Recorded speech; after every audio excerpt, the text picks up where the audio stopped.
It is the year 66, barely 30 years after the death of Christ. In the Holy Land, the Jews rise up against Rome, the greatest empire the Western world has ever known. 8 people will be leading players in a deadly drama known as the Jewish Revolt. First, the chronicler, Josephus. He betrays the Jews in battle, yet writes the only account of the conflict that has come down through time.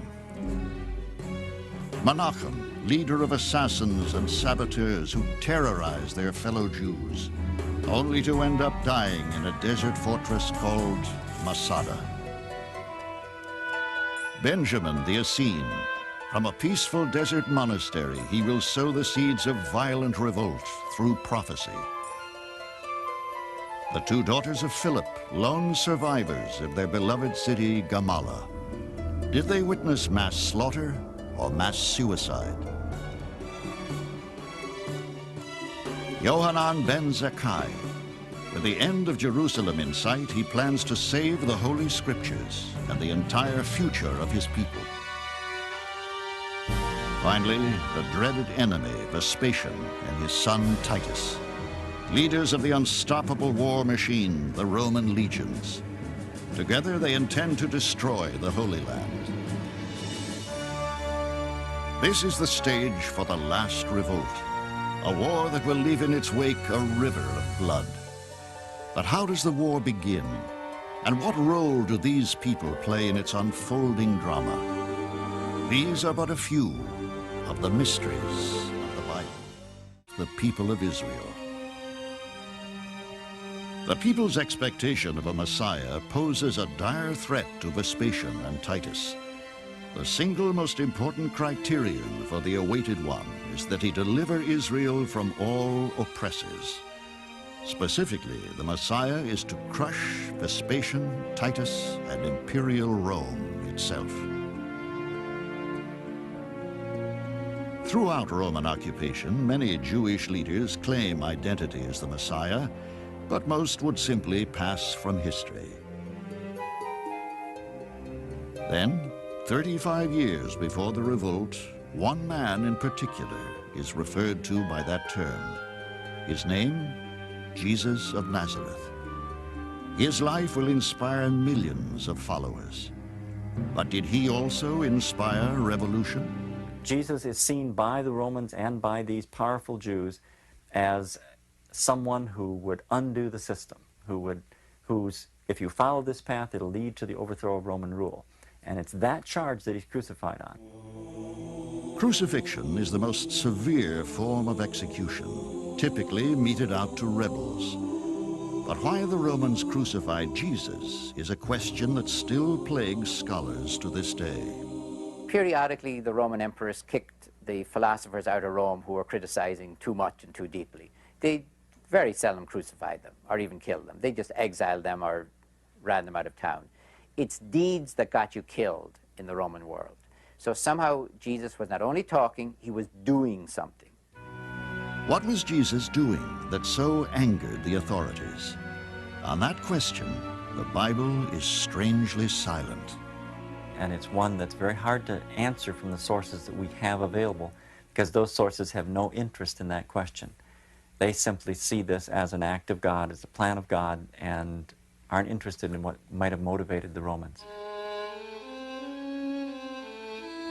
In trying to overthrow Roman rule, Jewish freedom fighters, most of whom are known as zealots, will be crucified by the thousands. But the spirit of revolution has gripped the nation. Nothing will quell the people's hunger for freedom.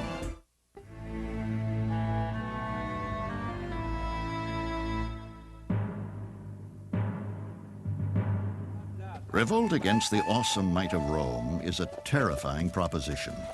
At stake, the very survival of an entire nation.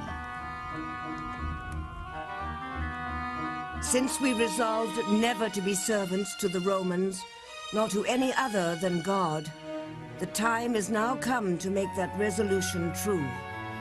Josephus, The Jewish Wars. These are the words of the Sicarii rebels. The Sicarii, the most fanatical, ruthless, and terrifying Jewish sect in the revolt. For his entire life, Menachem, leader of the Sicarii, has been waiting for the Jews to rise up against their Roman conquerors. His grandfather, his father, and 2 brothers have all been killed by the Romans. He is consumed by hatred for the empire. In the year 66, the revolt begins. It will last 7 bitter years. In 67, the Romans attack the northern cities of Gamala and Jotapata in the Galilee. 2 years later, in 69, they assault the town of Qumran. Jerusalem is attacked in the year 70. The revolt finally ends at a fortress called Masada in 73.